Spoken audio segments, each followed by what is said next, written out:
Costumeiramente, deparamos com ações trabalhistas pleiteando adicionais de insalubridade e periculosidade, e notamos que, na maioria dos casos, os pedidos não estão articulados com a legislação em vigor, em especial as normas regulamentadoras 15 e 16 do Ministério do Trabalho. Socorrer-se somente da CLT para instruir uma petição requerendo estes adicionais, em muito pouco elucidará o advogado, já que os preceitos ali expostos, artigos 189 e 193, somente dão diretrizes de tais institutos, não fazendo qualquer alusão mais técnica. Constatamos que a distinção entre a insalubridade e a periculosidade sequer é conhecida, e é exatamente por esta porta que iniciaremos este comentário. O Instituto da Insalubridade está associado a todo e qualquer agente, seja ele físico, químico ou biológico, que direta ou indiretamente produza dano à saúde do trabalhador de forma cumulativa e paulatina. Cumulativa porque, na sua grande maioria, os males que acometem os trabalhadores são progressivos e irreversíveis, a exemplo da perda auditiva, pneumoconioses e intoxicações por fumos de metais. Paulatina, já que, exceto em intoxicações agudas, o organismo do trabalhador vai sendo lesado aos poucos, como é o caso da silicose, que fica incubada por 30 anos até se manifestar. Como alguns agentes são mais danosos que outros, a insalubridade está classificada nos graus mínimo, médio e máximo, comportando adicionais distintos para cada categoria. Além disso, esta classificação está prevista na legislação, não sendo o perito quem determina o grau da insalubridade. Entretanto, não existe a soma de adicionais.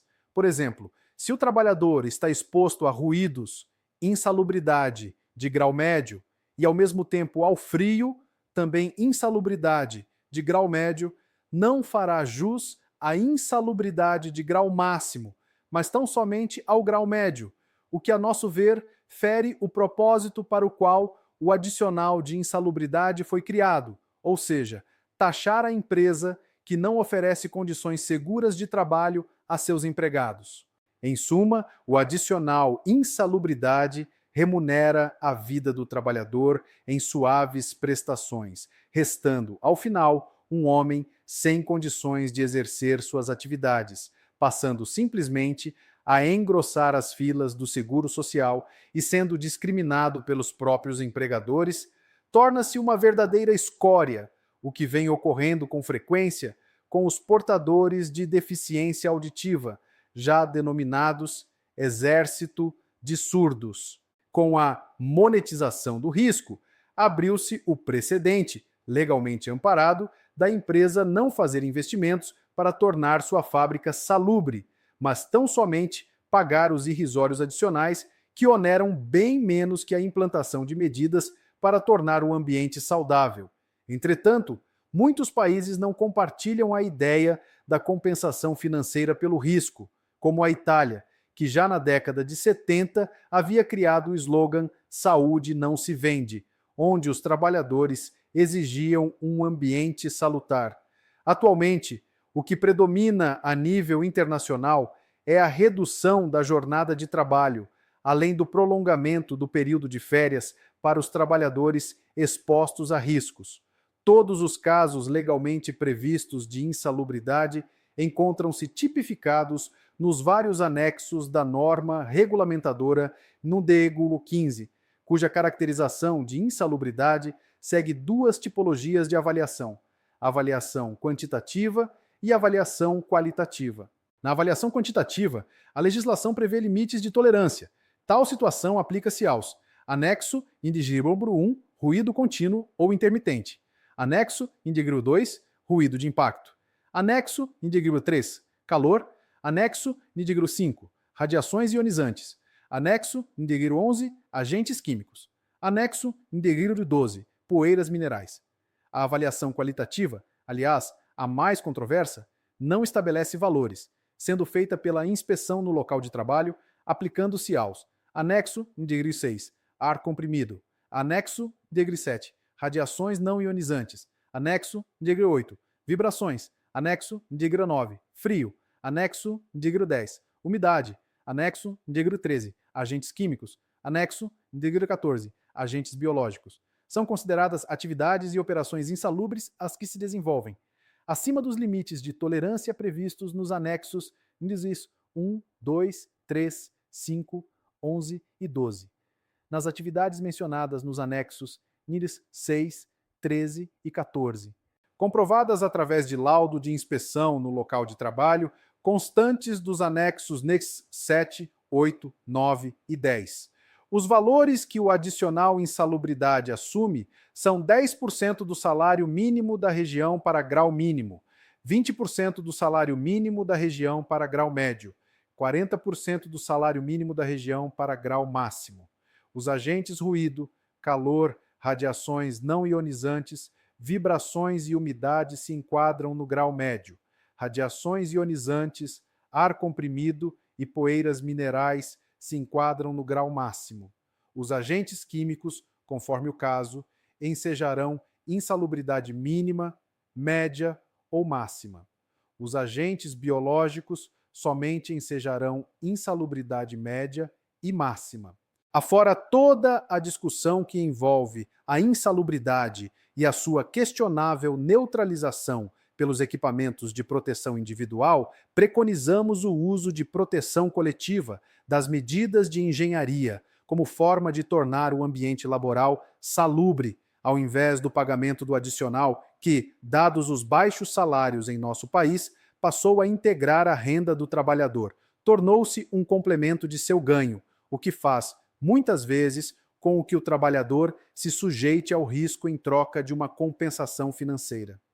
O segundo instituto sobre o qual falaremos é a periculosidade, que é a circunstância em que o empregado está sujeito a risco, normalmente de vida, por qualquer um dos 4 agentes perigosos elencados pela legislação: explosivos, inflamáveis, eletricidade e radiações ionizantes. Apesar de várias tentativas no sentido da caracterização da periculosidade por outros agentes, senão aqueles 4 enumerados, ainda não se formou jurisprudência neste sentido. É claro que o vigilante de banco, o motorista de carro forte, o socorrista das estradas, além de tantos outros, estão sujeitos a perigo. Entretanto, os agentes a que estão submetidos não se classificam, pelo menos em nossa legislação, como periculosos. Outro bom exemplo é o dos produtos químicos, que são notoriamente de risco, especialmente o cianeto de sódio, que apresenta risco de vida. Tal fato, por si só, não se caracteriza, técnica e legalmente, como situação periculosa. Naturalmente que reconhecemos os riscos advindos do manuseio de produtos químicos, especialmente o perigo de morte por envenenamento. No entanto, a exemplo do direito penal, nullum crimen sine proevia lege e nulla poena sine proevia lege, só existe a possibilidade de enquadramento pelo perito em atividade periculosa se legalmente previsto na legislação, sob pena de nulidade do laudo pericial. É importante esclarecer que não existe a periculosidade parcial, pelo menos do ponto de vista técnico, muito utilizada por alguns. Independentemente do tempo de exposição ao risco, o infortúnio pode acometer o trabalhador, ceifando-lhe a vida. Assim, não existe relação do tempo que o trabalhador se expõe ao risco com a concretização do acidente. É óbvio que, em termos estatísticos, é menor a probabilidade de acidentes com o reduzido tempo de exposição. Entretanto, o risco continua existindo. Ademais, o conceito de periculosidade proporcional é resultado do malsinado decreto Nigre 93.412, que inconstitucionalmente criou a figura da periculosidade proporcional para a eletricidade. Existe, todavia, robustecida jurisprudência emitida por nossos tribunais a contrário senso. É bem verdade que alguns trabalhadores recebem o adicional de periculosidade para situações distintas das aludidas na lei. Entretanto, tal fato deve-se a dissídio coletivo ou mesmo por liberalidade de algumas empresas. Não podemos negar que, originalmente como foi concebida, a periculosidade estava direcionada a grupos de trabalhadores específicos, a exemplo da periculosidade por inflamáveis para os trabalhadores da Petrobras e por eletricidade para os trabalhadores em empresas geradoras de energia elétrica. Porém, dada a reiterada jurisprudência, tais adicionais foram estendidos a outros grupos de trabalhadores expostos a riscos similares. Aliás, nada mais justo. É importante lembrar que os adicionais não geram direito adquirido, pois, inexistindo a condição de insalubridade ou periculosidade, cessa o pagamento desses valores. Não podemos olvidar que, apesar dos adicionais serem modestos, especialmente de insalubridade, a responsabilidade da empresa não se extingue, pois a partir do momento em que o trabalhador, mesmo recebendo o devido adicional, for acometido por acidente, doença profissional ou do trabalho, hoje legalmente equiparados ao acidente, em caso de culpa ou dolo pela empresa, cabe ainda a reparação de danos por responsabilidade civil, com vultosas indenizações. O perito, em sua vistoria, tem de estar restrito ao pedido da inicial, não podendo estender um pedido de adicional de insalubridade, caracterizando periculosidade. Entretanto, nada impede que explore todas as facetas da insalubridade, o que é comum entre alguns deles, que, independentemente do pedido, fazem uma avaliação de ruídos, calor, agentes químicos, etc. Daí porque ser prudente da parte do patrono do reclamante jamais especificar o pedido, mas sim ser genérico, deixando que o perito examine o ambiente. Arguida a insalubridade ou periculosidade, o artigo 195 da CLT obriga a designação de perito para caracterização do adicional, nos pleitos de insalubridade e periculosidade. No entanto, a lei manda, no artigo 420 do CPC, que o juiz indefira a perícia quando a prova de fato não depender de conhecimento especial de técnico.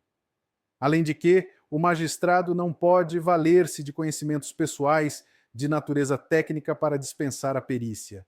Ainda, para os adoradores do argumento, podemos discorrer sobre o discutível enquadramento de alguns agentes, a exemplo dos riscos biológicos, especialmente para aqueles que lidam com pacientes infecto-contagiosos e portadores de HIV, que, a nosso ver, jamais poderia ser caracterizado como insalubridade, mas sim como periculosidade, pois a exposição ao vírus, via de regra, é fatal, assemelhando-se a uma condição de risco acentuado.